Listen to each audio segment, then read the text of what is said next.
महाराष्ट्र नवनिर्माण सेनेच्या वाहतूक सेनेतर्फे आज विरार आरटीओ कार्यालयावर भव्य धडक मोर्चा काढण्यात आला। मनसे नेते अविनाश जाधव यांच्या नेतृत्वाखाली हा मोर्चा विरार पूर्व चंदनसार येथील पेट्रोल पंपापासून आरटीओ कार्यालयापर्यंत काढण्यात आला। या मोर्चात शेकडो मनसे कार्यकर्ते, रिक्षा चालक आणि वाहनधारकांनी मोठ्या संख्येने सहभाग घेतला। विरार शहर परिसरात गेल्या काही महिन्यांपासून वाढत असलेली वाहतूक कोंडी, अनधिकृत रिक्षा, महामार्गावरील अवजड वाहनांची मनमानी, वाहतूक आणि नियोजनाचा अभाव या सर्व प्रश्नांवर तोडगा काढण्याची मागणी करत हा मोर्चा काढण्यात आला। मनसे वाहतूक सेनेने प्रशासनाच्या निष्क्रियतेवर तीव्र नाराजी व्यक्त केली असून नियम सगळ्यांसाठी सारखे असावेत अशी मागणी करण्यात आली। आमचा वाहतूक सेनेच्या माध्यमातून सन्माननीय जिल्हाध्यक्ष आमचे नेते अविनाश जाधव यांच्या नेतृत्वात आम्ही हा सदरचा मोर्चा आरटीओ प्रशासनावर काढणार आहे। जे काय मध्ये वाहतूक कोंडी आणि जवळपास वाहतूक कोंडीमुळे जाणारे लोकांचे जीव या संदर्भात आमचा मुख्य आज मोर्चा काढलेला आहे। पण वसई विरार शहराची परिस्थिती संपूर्ण शहरामध्ये खड्ड्यांची परिस्थिती झालेली आहे। खड्ड्यांवरती घाणेरड्या पद्धतीचे पॅच वर्क करून ठेवलेले आहे आणि ते पॅच वर्क एका पावसामध्ये यांचे वाहून काढलेले।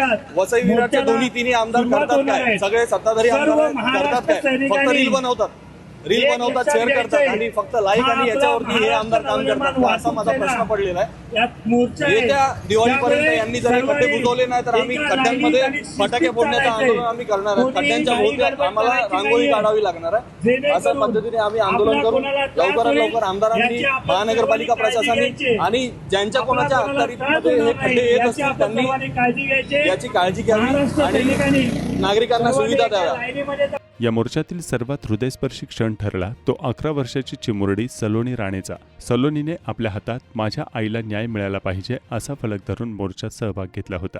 सलोनीची आई संजना राणे हिचा 30 एप्रिल रोजी टँकरखाली चिरडून मृत्यू झाला होता। या घटनेनंतर आरोपीवर कठोर कारवाई आणि पीडित कुटुंबाला न्याय मिळावा अशी मागणी सलोनीच्या माध्यमातून करण्यात आली। माझ्या आईला न्याय मिळावा एवढंच मला वाटतं आणि त्या टँकरला लवकरात लवकर पकडा।